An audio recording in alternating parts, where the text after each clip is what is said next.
이번 시간은 지난 시간에서 152페이지입니다. 3절 법률행위 파트. 자, 법률행위 파트에서는 두 문제 내지 세 문제가 출제가 될 수가 있습니다. 자, 일단 법률행위 일반 파트를 설명을 합니다. 이 파트가 직접적으로 지문화되기는 좀 어려울 겁니다. 다만 이 파트를 이해를 하게 되면 법률행위 전반이 약간은 우리가 이해하기가 쉽습니다. 자, 이 부분을 설명을 드릴게요. 법률행위의 일반.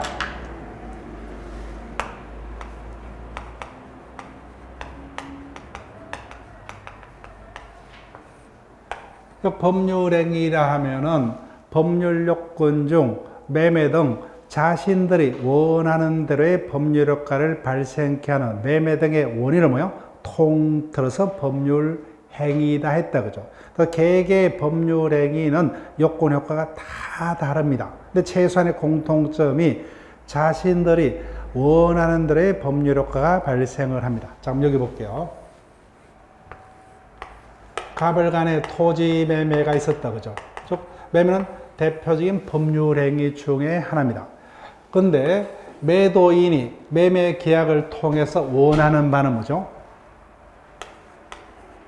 을에게 3억 주고 내 토지를 사라, 그죠? 청약을 합니다. 여하튼 청약의 의사표시에서 매도인이 원하는 바는 대금을 3억을 받는 대신에 토지의 소유권을 뭐요? 매수인에게 넘겨주겠다, 그죠?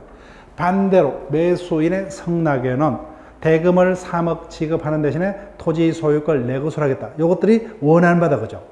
그래서 여하튼 매매라는 법률가 완성되면 그에 따른 효과가 발생합니다. 그 효과는 뭐예요? 자신들이 원하는 대로 효과가 발생하죠. 그래서 원하는 바는 다 여기에 있습니다. 그래서 개개 법률 행위는 다 다르지만 공통점이 하나 이상의 의사표시, 항상 의사표시는 이렇게 적을 거예요. 즉, 법률 효과를 원하는 내심의 의사를 뭐요? 내심의 의사. 즉, 3억 주고 팔아야지. 그 자체만으로 의미가 없죠. 매매가 성립되려면 내심의 의사를 말이나 글로 상대방에게 표시해야 된다고. 이를 합쳐서 의사표시라고. 여하튼 의사표시를 필수 요소로 하는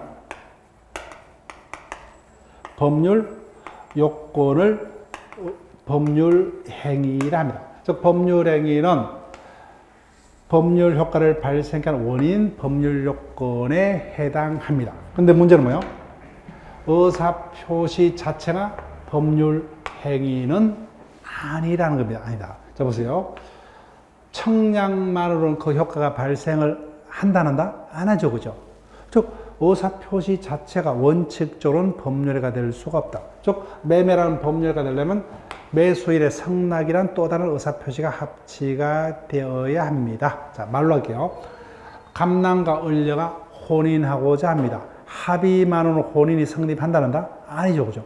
신고라는 또 다른 사실이 합쳐져야만 비로소 혼인이란 법률 효과가 완성이 됩니다. 그래서 원칙적으로 뭐예요? 의사표시 자체는 법률가 될 수가 없다, 그죠? 그래서 개개의 법률행위 다 모습이 다 다릅니다. 그렇지만 최소한 법률행위가 되려면 뭐예요? 법률 효과를 원하는 의사표시는 반드시 하나 이상 존재를 해야 된다. 그래서 법률행위는 여러 가지 사실들이 모여서, 그죠? 그 중에 의사표시는 법률행위란 법률 요건을 구성하는 사실 중에 하나죠. 사실인데 뭐예요? 반드시 없어서는 안 되는, 즉 필수 법률 사실에 해당합니다. 자, 여기까지 읽어볼게요. 개개 법률행위는 다 다릅니다. 다만 공통점이 법률행위란 일정한 법률 효과의 발생을 목적으로 하는 하나 이상의 의사표시를 필수 요소라는 법률 요건입니다. 그래서 민법은 공법과 사법으로 모든 법을 분류했을 때 대표적인 사법이죠, 그죠? 사법을 지도하는 지배 이념은 사적 자치의 원리가 지배합니다. 즉, 자신들이 원하는 대로, 원하는 대로의 법률 효과를 발생하는 대표적인 수단이 법률행위죠. 그 사적 자치 원칙을 다른 말로 법률행위 자유의 원칙이라 합니다. 그 점에서 원하는 대로가 아니라 법에서 인정한 법률 효과만 생기는 상속 등의 나머지 요건인 법률 규정과는 명백히 구분됩니다. 자, 2번요. 의사표시와의 관계. 즉, 원칙적으로 법률 행위와 의사표시는 니꼬르 개념이 아니죠. 그죠? 따라서 예외적으로 취소, 유언 등 같이 하나의 의사표시만으로 법률가 완성되는 경우도 있지만 매매 등 계약의 경우는 2개 이상의 의사표시 합치, 혼인, 입양 등의 경우는 뭐예요? 의사표시 합치 플러스 신고라는 여러 개의 사실이 모였어. 그 다음에 동그라미 부분요. 그래서 개개 법률 행위는 다 다릅니다. 따라서 의사표시가 없는 것은 법률가 될 수가 없다. 그렇지만 의사표시가 유일한 법률 행위를 규정하는 요소는 아니다. 그죠? 자, 그 다음에 그래서 의사표시는 법률 요건인 법률 행위를 구성하는 필수 법률 사실에 해당합니다. 그래서 우리 자동차를 예를 든다면은 자동차는 여러 부품으로 구성이 됐죠. 그 중에 뭐야? 필수 부품을 의사표시한다. 그죠? 자동차의 필수 부품이 뭐죠? 엔진이겠죠. 그래서 외형이 멀쩡하더라도 엔진이 날아갔다. 그죠? 그럼 그 자동차는 꼬물차죠. 그죠? 그런 의미입니다. 그 동안에 3번. 그래서 필수 요소인 의사표시에 고장이 생깁니다. 그래서 우리가 의사표시 파트에서 본격적으로 볼 거예요. 그래서 의사표시의 무효 취소의 원인이 존재하면 뭐요? 이를 둘러싸고 있는 법률행위 전체가 무효 취소가 되어버립니다. 자, 지금부터 이제 갑니다. 법률행위의 종류. 이론적으로는 가장 중요한 파트가 옆 페이지 2번이요. 법률 효과에 따른 분류. 즉 본격적으로 이론적으로 물으면 여기서 지문화를 구성할 것이고 1번은 기본입니다. 개개 법률행위는 다 다릅니다. 그래서 여러 가지 기준에서 우리 주에서 존재하는 법률행위를 나눌 수가 있는데 가장 기초 분류가 필수 요소인 뭐예요? 의사표시를 기준으로 의사표시 하나만으로 성립하는 법률행위를 단독행위라고 2개 이상의 의사표시의 합체로 성립하는 법률행위는 계약과 합동행위가 있습니다. 그때 그 의사표시 방향이 일치냐 반대 방향에서 만나냐에 따라서 계약과 합동행위로 구분합니다. 먼저 단독행위로 갑니다. 단독행위는 학자들이 다시 뭐요? 상대방 있는 단독행위하고 상대방 없는 단독행위로 구분합니다. 자, 오늘부터 이 부분을 최대한 예를 정확하게 기억을 부탁드릴게요. 이 부분은 절대 놓치면 안 됩니다. 다음 중 상대방 없는 단독행위에는 어떤 것이 있느냐? 이 부분의 지문은 틀리면 안 돼요. 남들은 맞추기 때문에. 자, 상대방 있는 단독행위. 아직까지 모르는 어떤 개념들은 있습니다. 그때 수업 시간에 진행을 할 거예요.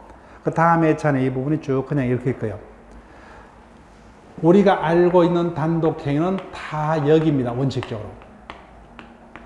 취소, 해제, 해지, 상계, 철회, 추인 등 대부분의 단독행위는 여기에 해당합니다. 그럼 상대방 있는 단독행위하고 상대방 없는 단독행위를 왜 구분하느냐? 어떤 실익이 있느냐는 겁니다. 자, 여기 볼게요.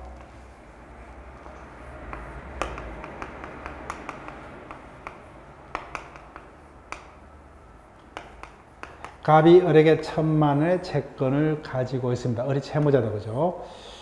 그때 갑을 사이에는 둘도 없는 친구 사이입니다. 근데 을이 지금 아주 뭐요?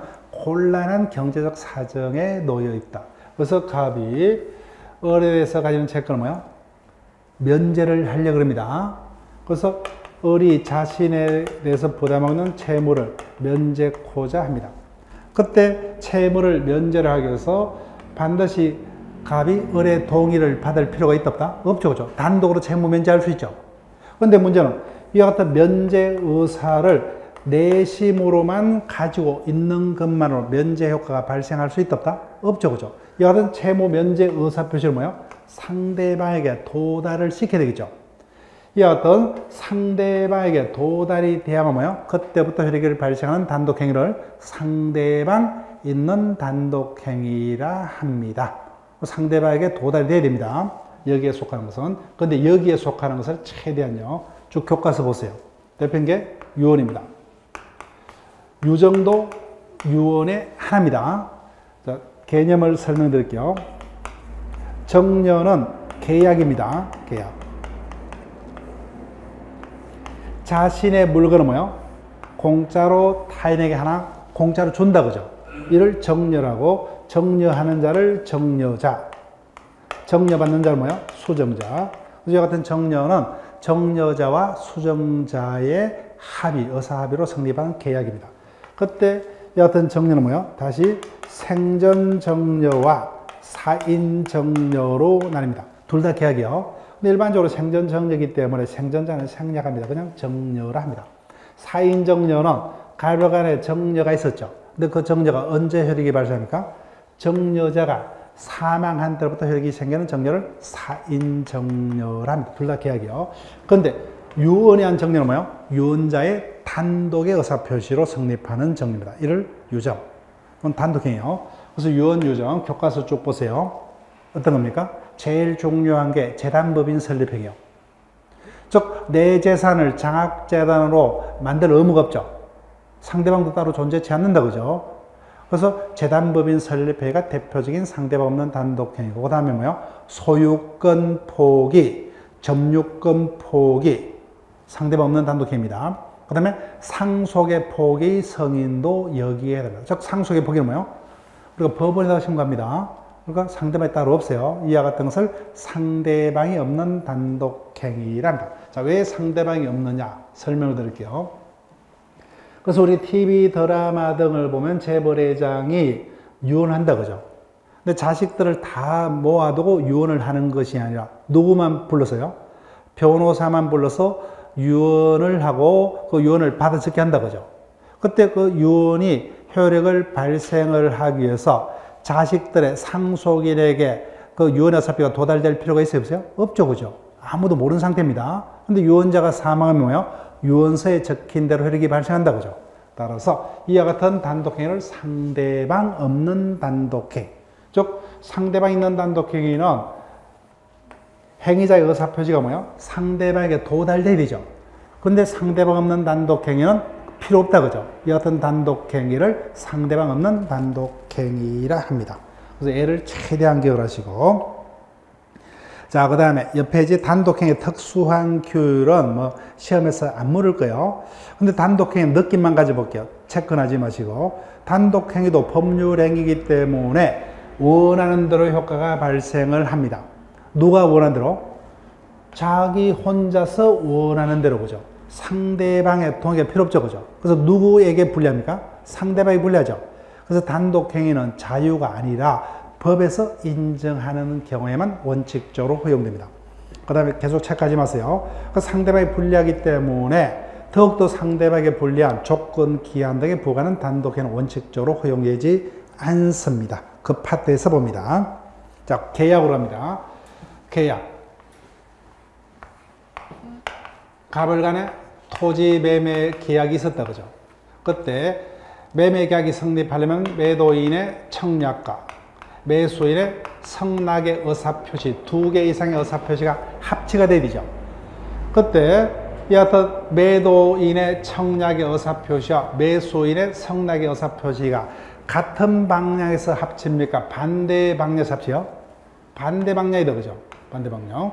즉, 매도인은 비싸게 팔려 하고 있고, 매수인은 뭐요? 최대한 싸게 살려고 하고 있죠. 그래서 서로 양보하다가 절충해서 만나서, 그죠? 이것이 반대 방향에서의 합치로 성립하는 법률행위를 계약이라 합니다. 지금 앞으로 계속 이렇게 응용하시면 돼요. 그 계약 중 어떤 매매 등의 계약까지 채권 채무를 발생케 하는 계약을 뭐예요? 채권 계약이라 하면 되고, 그 다음 소유권 이전, 전세권 설정 등 물권 변동을 목적으로 한 계약을 뭐예요? 물권 계약하면 돼요. 이것을 물권적 합의라고도 합니다. 예, 계약이요. 그 다음 혼인 등 가족법상의 지위 변동을 목적으로 한 계약을 뭐예요? 가족법상의 계약이라 하면 됩니다. 그 다음 합동행위요. 자, 우리가 법인을 배웠습니다. 동창생 3명에서 만나서 우리도 동창회를 만들자.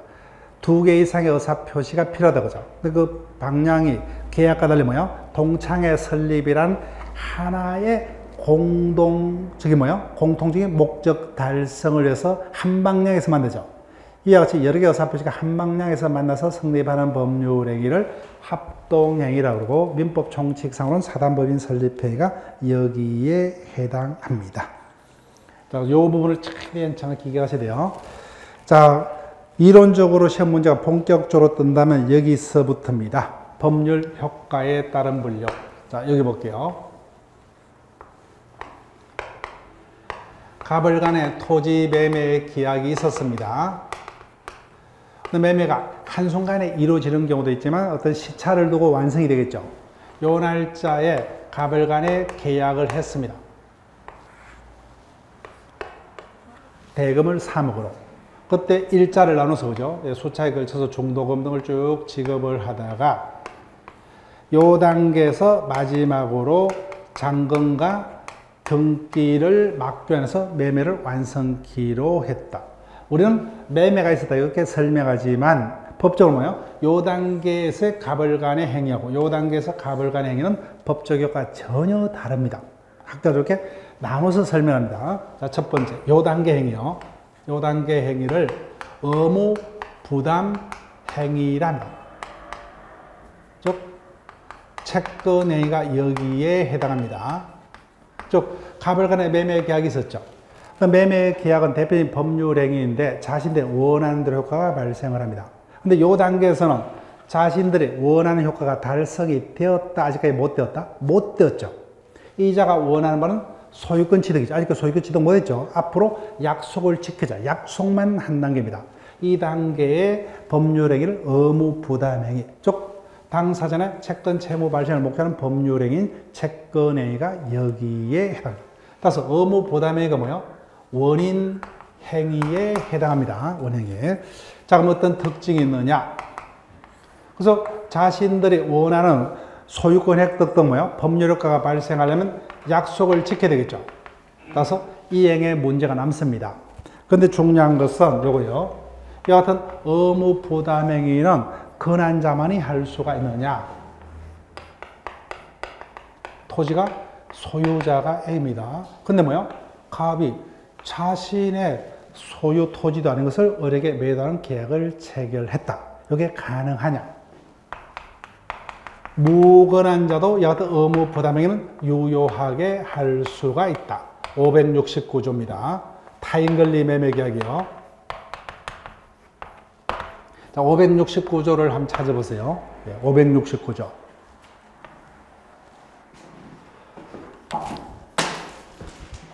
타인권리 매매 계약도 유효합니다. 일단 이 부분을 기억할게요. 즉, 이자가 뭐예요? 약속을 지켜야 돼요. 언제까지요?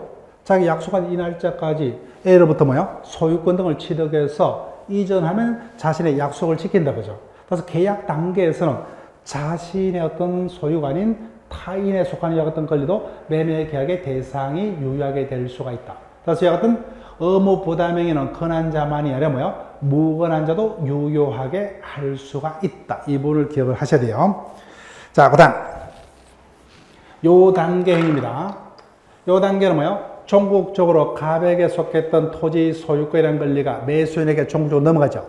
그래서 대금이 종국적으로 매도에게 기속됩니다. 이와 같이 종국적인 권리 변동을 가져오는 이와 같은 단계 행위를 처분 행위랍니다. 처분 행위는 뭐예요? 자신들이 약속한 원인 행위를 뭐예요? 약속을 지키는 이행 행위에 해당할 겁니다. 이행위. 자, 지금부터 특징요. 이와 같은 처분 행위는 이전 원하는 대로 소유권을 획득했죠. 자기가 이제 원하는 바가 달성이 됐다, 그죠? 따라서 더 이상 이행의 문제가 남지 않습니다. 그 다음에 중요한 것은 이와 같은 처분 행위는 누구만이? 권한자만이 할 수가 있습니다. 권한자만이. 따라서 이제는 등기를 넘기려면 권한이 있어야 되겠죠. 따라서 자기가 토지 소유권을 취득해서 넘기든 아니면 A로부터 뭐요? 대리권을 받아서 넘기든 권한자만이 처분 행위를 할 수 있다. 따라서 무권한자의 행위는 뭐요? 무권한자의 행위. 무권한자의 처분 행위는 또는 무효가 됩니다. 그 다음 얘들을 기억하셔야 돼요. 이와 같은 처분 행위는 어떤 것들이 있느냐? 자, 우리가 물권 파트에서 배울 거예요. 소유권 등은 뭐예요? 물권입니까? 채권이요? 물권이죠. 이와 같이 소유권 등의 물건을 종국적으로 변동을 가져오는 법률행위를 물건행위라 한다. 자, 그럼 다시 응용해 볼게요. 법률행위는 원한대로 효과가 발생한다고 하죠. 그 중에 소유권 등 물건의 변동을 원하는 법률행위는 뭐예요? 물건행위라 합니다. 물건행위. 그래서 물건행위는 다시 뭐예요? 종류가 있겠죠. 소유권 이전 행위죠. 그 다음에 전세권, 저당권 설정행위, 지상권 설정행위 등이 개별적 물건행위에 해당할 겁니다. 여기 저당권 설정행위 등 물건행위가 처분행위입니다. 물건행위. 그래서 큰 제목을 안 줘요. 저당권 설정행위, 지상권 설정행위 이런 애들을 줄 겁니다. 그 물건행위가 대표적인 처분행위고, 그 다음 용어요. 물건이 아니면 뭐예요? 나머지 재산권의 종국적인 변동을 초래한 나머지 모든 처분행위를 뭐예요? 묶어서 준자를 붙여서 뭐예요? 준물건행위라 이렇게 학자들이 제목을 붙입니다. 그래서 뭐예요? 물건이 아닌 나머지 재산권의 종국적인 변동을 초래하는 어떤 처분행위를 통틀어서 준물건행위다 이렇게 제목을 붙이는데 어떤 게 있느냐? 물건 아닌 채권이란 재산권을 종국적으로 타인에게 양도한다고 하죠. 채권 양도. 그 다음에 채무자에게 종국적으로 뭐요? 자신의 채권을 포기한다고 하죠. 채무를 면제한다. 그 다음 저작권, 발명권 등을 통틀어서 뭐요? 지식재산권 또는 무체재산권 등이라 용어를 붙이죠. 그죠? 여하튼 지식재산권을 종국적으로 타인에게 양도한다. 그죠? 여하튼 지식재산권의 양도 등이 대표적인 뭐요? 나머지 처분행위인 준물건행위에 해당합니다. 그래서 이 애들을 뭐요? 특징과 관련해서 기억을 하셔야 돼요. 예, 지문에서. 자, 볼게요. 의무부담행위. 당사자 채권 채무 발생을 목적으로 한 법률행위를 의무부담행위. 채권행위가 대표적인 예외됩니다. 그래서 자신들의 원하는 효과 발생에서 이행을 해야 되죠. 이행에 문제가 많고 가장 중요한 것은 여기서 의무부담행위는 무관한 자도 할 수가 있다는 겁니다. 그래서 각종 계약이 얘기됩니다. 채권 계약이 여기에 해당해요. 매매 계약, 임대차 계약 이런 것들이 대표적인 의무부담행위에 해당합니다. 그 다음에 처분행위. 종국적인 권리 변동이나 법률 효과를 발생케 하는 법률행위를 처분행위. 즉 자신들이 원하는 대로 효과가 이미 발생이 되었기 때문에 이행의 문제는 남지 않고 중요한 것은 여하튼 처분행위는 의무부담행위와 달리 권한자만이 유효하게 할 수가 있다. 무권한자 행위는 뭐야 돼요? 그래서 채권행위가 뭐야? 원인행위라면 처분행위는 자신들이 약속을 지키는 이행행위에 해당할 겁니다. 처분행위는 크게 다시 두 가지가 있어요. 소유권 이전 등 종국적인 물건 변동을 초래하는 법률행위를 물건행위라고 합니다. 개별적으로 뭐요? 소유권 이전행위, 전세권 설정행위, 지상권 설정행위 등이 물건행위에 해당합니다. 그 다음 준물건행위. 물건 아닌 나머지의 재산권의 종국적인 변동을 가져오는 법률행위를 통틀어서 준물건행위, 채권양도, 채무면제, 지식재산권의 양도 등이 여기에 해당합니다. 자, 그러면 1일 문제를 펴보세요. 1일 문제. 5번 지문으로 갑니다. 다음 중 상대방 없는 단독행위가 아닌 것은 해달라고 그랬죠. 대표인 게 유언, 유정, 재단법인 설립행위, 소유권 포기, 점유권 포기, 상속의 승인 포기가 대표적인 상대방 없는 단독행위다. 그죠? 근데 3번. 내가 이사인데 사직을 하려고 합니다. 어떻게 돼요? 사직서가 권한 있는 기간에 도달돼야 되죠. 따라서 이거는 상대방이 있는 단독행위다. 그죠? 예, 정답은 3번이 됩니다. 154페이지로 옵니다. 기타 행위요. 법률행위는 다시 생전과 사후행위로 구분됩니다. 즉 우리가 알고 있는 법률행위는 대부분이 생전행위요. 교과서를 보면 따를게요. 사후행위, 다른 말로 사인행위란 법률행위를 하는 뭐요? 행위자가 사망해야만 그에 따른 법률효과가 생기는 법률행위를 사후행위 또는 사인행위라고 합니다. 대표인 게 뭐예요? 유언, 유정, 사인정려 등이 여기에 해당합니다. 그럼 독립행위, 보조행위 이런 것들은 크게 지문 안 돼요. 즉 보조행위라면 뭐예요? 다른 법률행위 효과 발생을 보충하는 그런 의미 있는 행위에 불과한 것을 보조행위. 즉 미성년자 등 제한능력자가 스스로 매매 등의 행위를 하려면 법정 대리인의 동의가 있어야죠. 동의 자체만은 법률 효과가 발생 안 하죠. 동의를 받고 한 제한능력자의 행위의 효과가 발생합니다. 그와 같은 제한능력자의 법률 행위의 효과가 발생하면 뭐예요? 도와주는 이와 같은 의미 있는 법률 행위를 보조 행위라 합니다. 그 자체로 그냥 듣고 잊어버려도 상관없어요. 그럼 요식행위, 불요식행위, 특히 요식행위란 개념.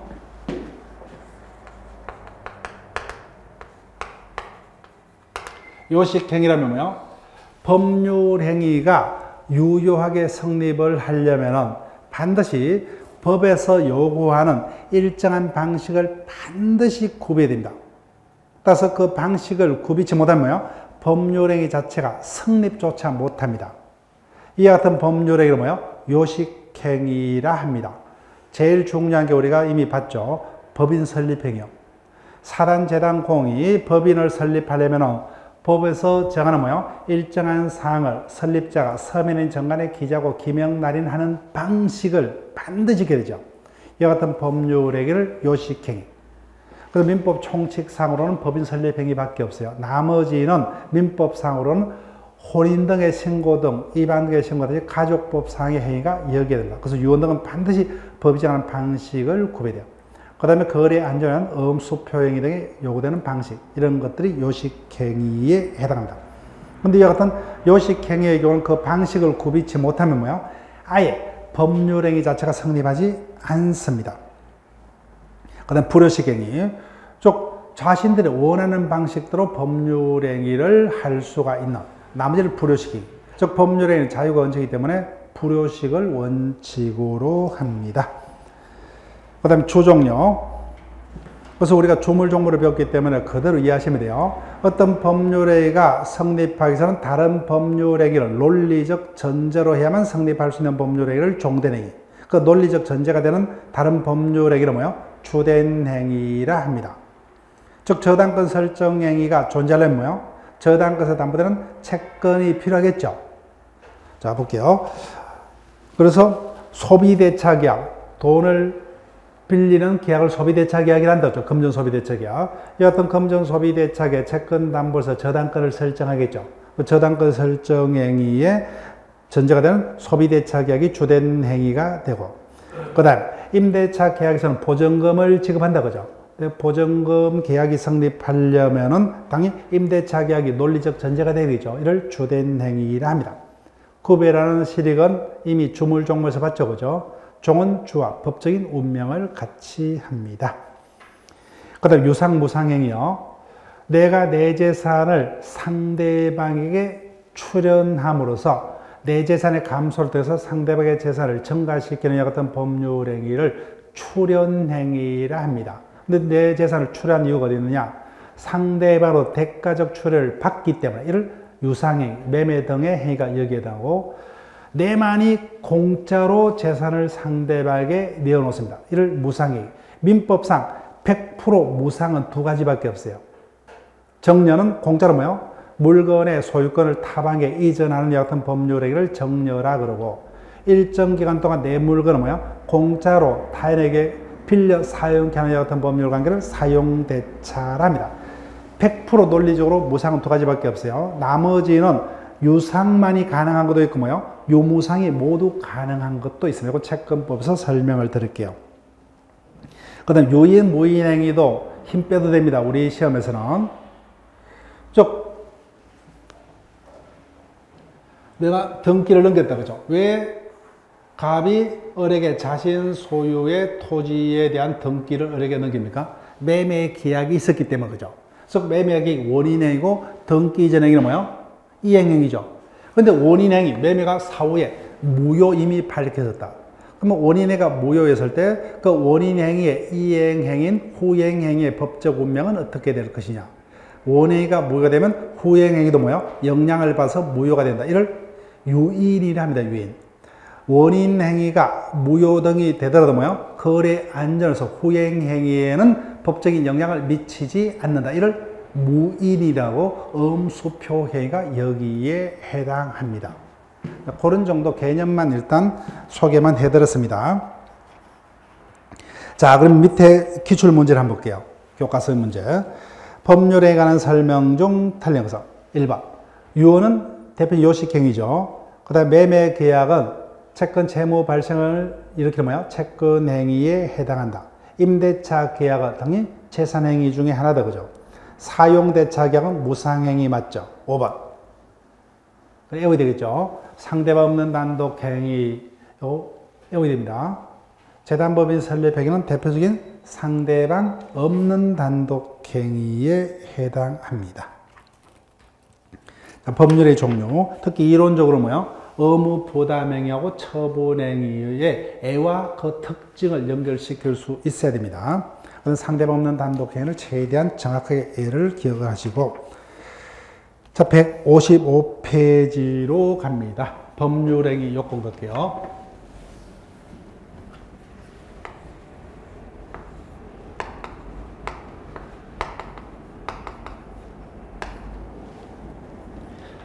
매매 등 자신들이 원하는 대로의 법률 효과를 발생케 하는 원인을 통틀어서 뭐예요? 법률 행위라 합니다. 근데 이 같은 법률행위가 원하는 대로 효과를 발생케 해서는 일정한 요건을 구비를 해야 됩니다. 그 요건은 뭐예요? 크게 두 가지. 성립 요건과 유효 요건으로 나눕니다. 자, 보세요. 말이 되는지 보세요. 당 갑을 간에 매매가 없습니다. 매매가 없음에도 불구하고 뭐예요? 그 매매가 유효인지 무효인지 취소인지는 판단할 수 있다 없다? 없습니다.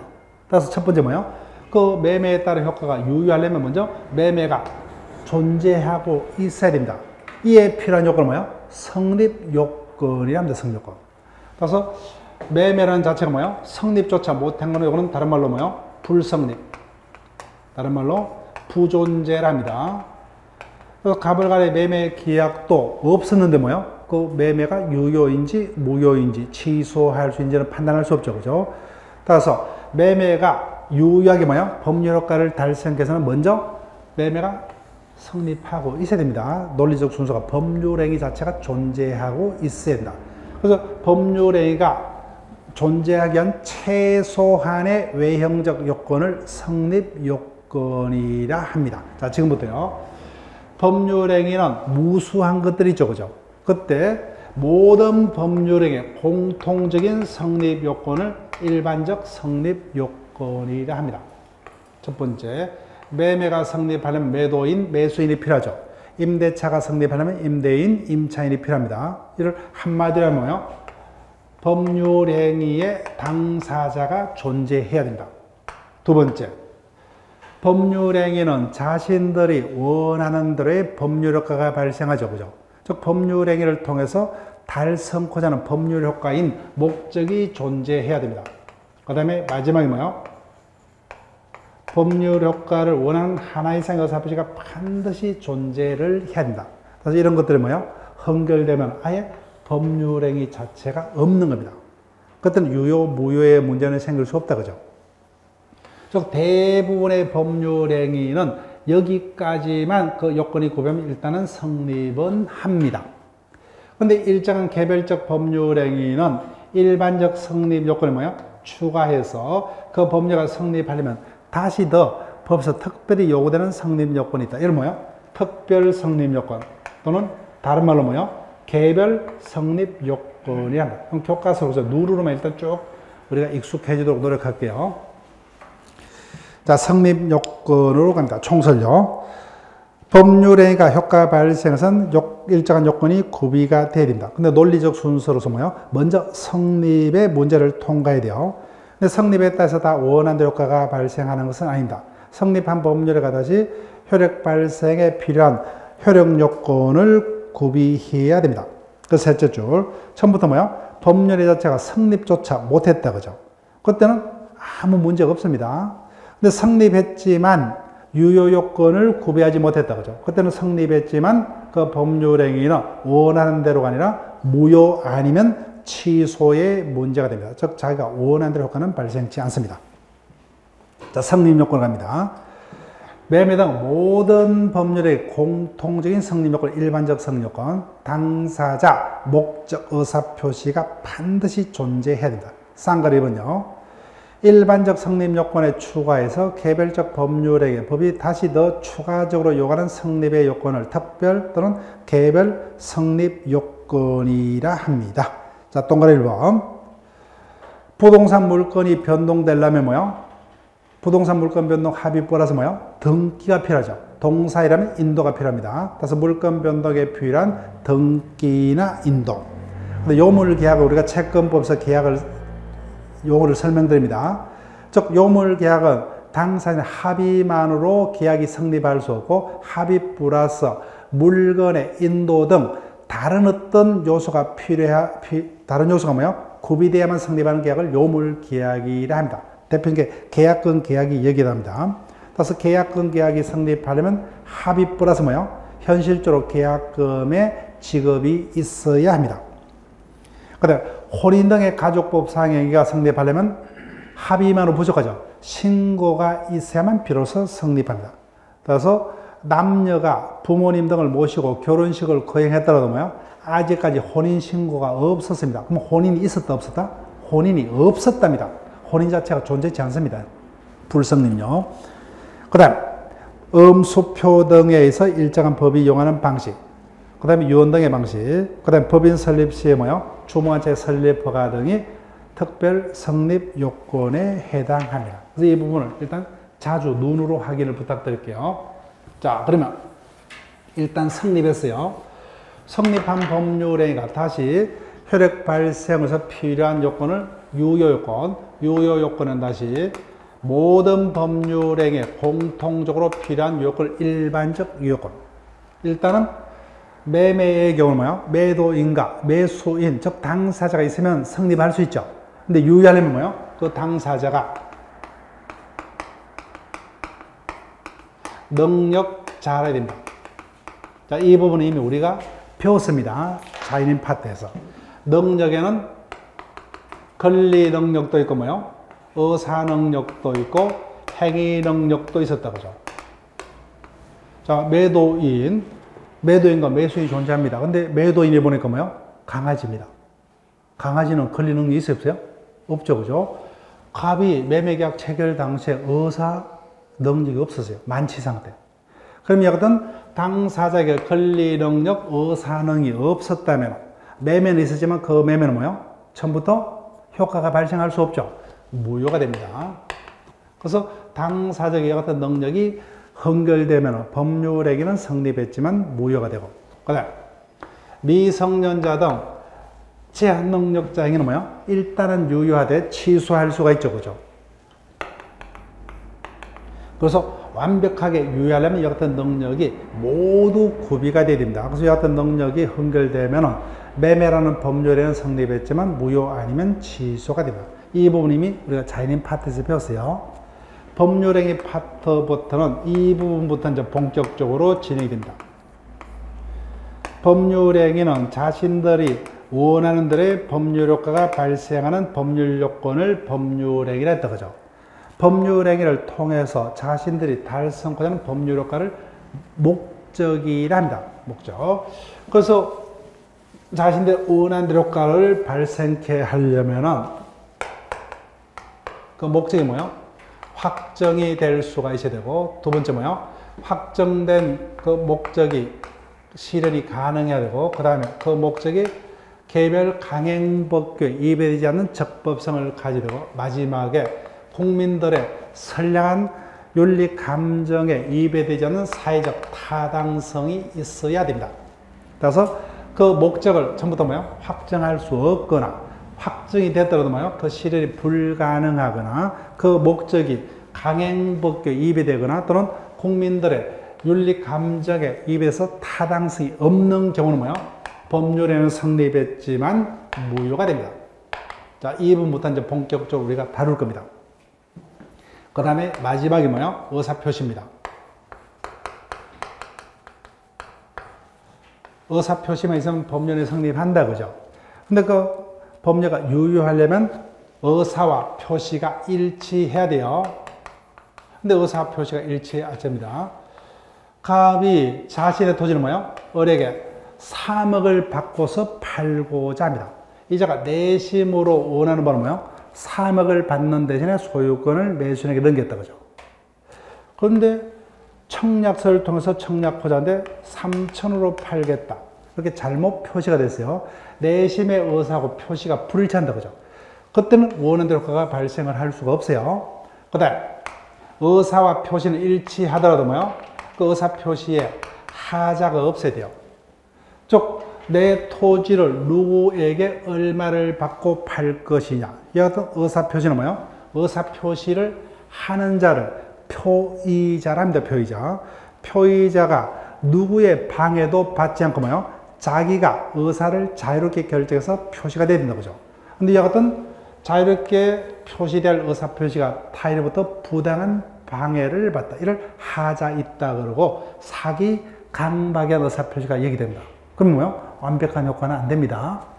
그래서 의사 표시대로 유효한 효과 발생을 해서는 의사 표시가 일치하고 하자가 없어야 된다. 근데 이와 같은 의사 표시에 불일치가 있거나 사기 강박 등 하자가 있는 의사 표시는 어떻게 될 것이냐. 우리가 다음 주부터 의사 표시 파트부터 본격적으로 다룰 겁니다. 그래서 대부분의 법률행위는 뭐예요? 여기까지만 구비하면 다 원하는 대로 효과가 발생을 합니다.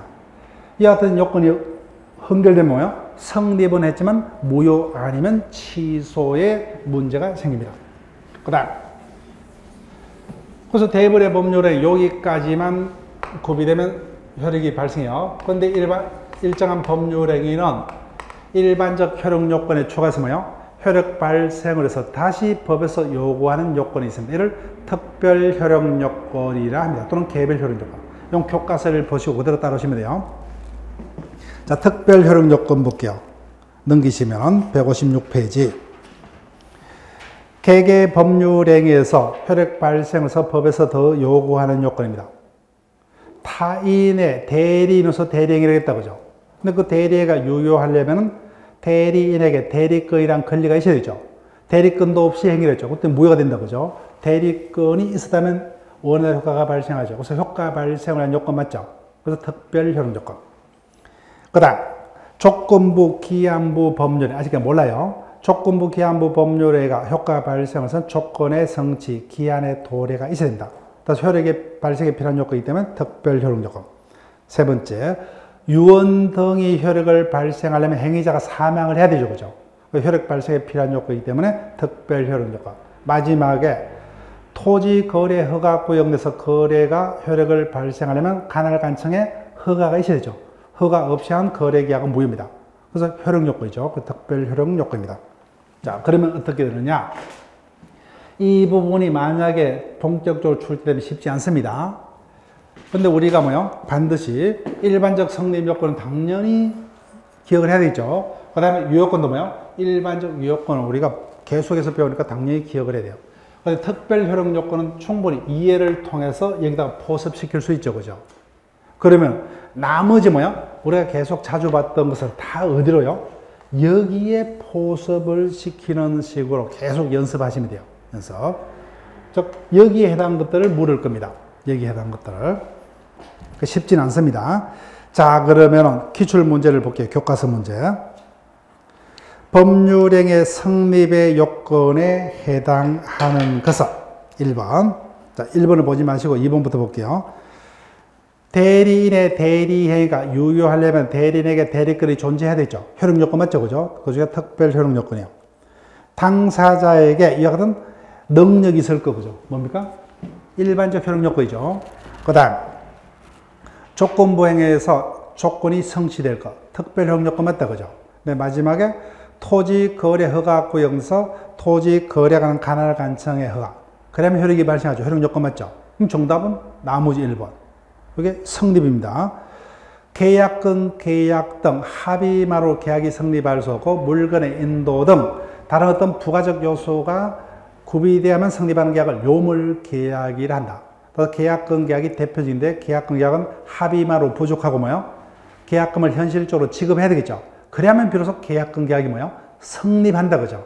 성립 요건 중 특별 성립 요건에 해당할 겁니다. 답은 여기에 해당한 것을 답으로 묻는 문제가 일반적으로 출제가 될 거예요. 그래서 이 부분 이렇게 뭐요? 제가 설명한 대로 이렇게 그림을 머릿속에 떠올리면서 계속 요 문제를 몇 문제 가지고 쭉 연습을 하는 식으로 반복을 해야 됩니다. 자, 그래서 여러 번 연습을 할 거예요. 자, 그러면 쉬었다가 본격적으로 법률행위 목적이하로부터 진행을 합니다.